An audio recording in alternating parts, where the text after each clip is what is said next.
लेकिन इशिका जी मुझे एक बात बताइएगा, इशिका जी आपने कहा कि ब्रेन वॉशिंग हो गई, फिर सोहा अली खान और कुणाल खेमू को क्या कहिएगा? कुणाल खेमू का ब्रेन वॉश कर दिया। पहली बात देखिए, मैं क्यों इसको गर्भ जिहाद कह रही हूँ, आपको ये बात समझनी पड़ेगी। चाहे अभी जो लड़की है जिनसे शादी हुई, उनका नाम है गौरी, उनकी मदर है हिंदू, पर जो फादर है वो है क्रिश्चियन, तो बच्ची क्या मानी जा रही है? क्रिश्चियन मानी जा रही है। आज सब लोग ये बोल रहे हैं कि नहीं नहीं, उसने तो क्रिश्चियन से शादी करी। लेकिन तो मतलब क्या है कि जो मदर का रिलीजन है वो मैटर ही नहीं करता।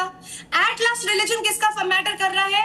लड़के का मैटर कर रहा है, पर चाहे वो संप्रदाय कोई भी फॉलो कर रहा हो, लेकिन उनके बच्चे वो नहीं करते हैं। जब वो हिंदू से शादी करते हैं, अगर उसके बाद जो बच्चा होता है ना, वो मुसलमानी से शादी कर लेता है। आप जाके देख लीजिएगा, उनके भी फैमिली ट्री देख लीजिएगा, क्योंकि ये हमेशा से हमने देखा है।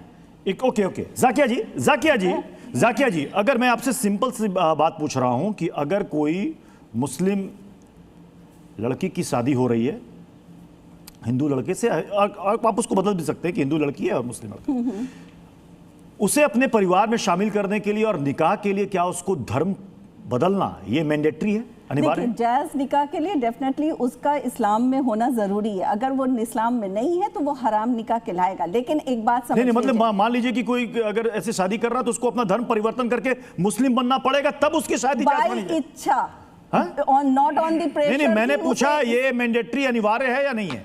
शर्त शरिया या कुरान क्या कहता है इस पर? हाँ, ये है इंपॉर्टेंट है। चलिए, ये एक इंपॉर्टेंट बात उन्होंने कहा कि आपको पहले धर्म बदलना पड़ेगा।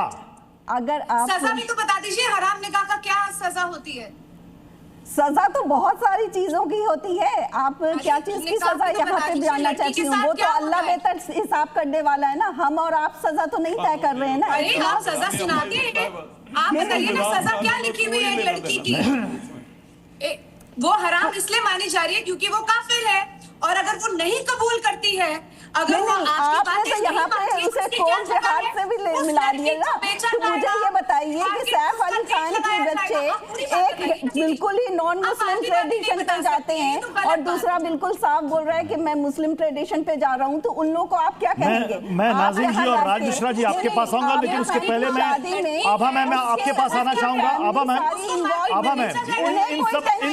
इन सब बहस से अलग हिंदुस्तान के अंदर स्पेशल मैरिज एक्ट 1954 क्या कहता है? क्या उसमें अगर दो अलग अलग रिलीजन के लोग हैं, शादी के बंधन में बंधना चाहते हैं, तो क्या उनके लिए जरूरी है कि वो पहले अपना धर्म बदल लें? ये जरूरी है? ये तो जरूरी नहीं है मैम। बिल्कुल नहीं जरूरी है। बिल्कुल नहीं। स्पेशल मैरिज एक्ट 1954 बड़े क्लियरली कहता है कि आप किसी भी धर्म के हो, हिंदू, मुस्लिम, क्रिश्चियन, जैन, आप जो है बिना धर्म बदले शादी कर सकते हैं। आपको सेक्शन 5 में एक नोटिस देनी होगी रजिस्ट्रार ऑफ मैरिज एक्ट को। 1 महीने का नोटिस होता है और उसके कंडीशंस हैं कि आपको एडल्ट होना चाहिए, लड़की 18 साल से बड़ी हो, लड़का जो शादी कर रहा है 21 साल से बड़ा हो, और आप जिस शहर में कर रहे हैं वहाँ आपको 30 दिन का एक नोटिस देना होता है। रजिस्ट्रार नोटिस बुक में लिख दिया जाता है और 30 दिन बाद आपकी शादी कर दी जाती है रजिस्ट्रार के यहाँ, और उसमें कोई भी रिलीजन का और कोई रिचुअल का पालन नहीं होता है और कोई धर्म नहीं बदला जाता है। और वही आमिर खान और गौरी स्प्रैट ने स्पेशल मैरिज एक्ट 1954 के तहत शादी की है। तो मुझे लगता है कि जो इस तरह की जो लोग बोल रहे हैं वो सही नहीं है, और मिनिस्टर राणे जो है उनको इस तरह के कमेंट करने भी नहीं चाहिए, क्योंकि देश का कानून सबसे बड़ा है। और कानून में अगर स्पेशल मैरिज एक्ट है जिसमें बहुत लोग शादी करते हैं तो वो क्या गलत है? बिल्कुल गलत नहीं है। और जो हमारा कानून है वो आपके पर्सनल लॉ से कहीं ऊंचा है।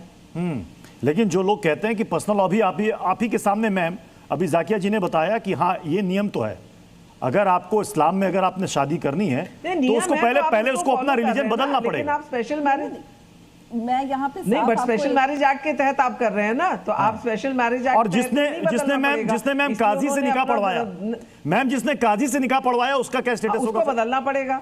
उनको बदलना पड़ेगा। हाँ, काजी में आपको बदलना पड़ेगा। काजी में बदलना पड़ेगा बिकॉज इनके अपने पर्सनल लॉ की बात आ जाती है। हाँ। और उसमें सही है कि अगर आप धर्म नहीं बदलेंगे तो फिर वो आपका वो निकाह जायज नहीं माना जाएगा। बट इन्होंने पढ़े लिखे लोग आजकल स्पेशल मैरिज एक्ट में करते हैं ताकि उनको धर्म ना बदलना पड़े। दोनों पति पत्नी अपने धर्म का पालन करते हैं, अपना नाम रखते हैं, और बच्चों को भी ऑप्शन रहता है कि वो जो धर्म पालन करना चाहे। ओके।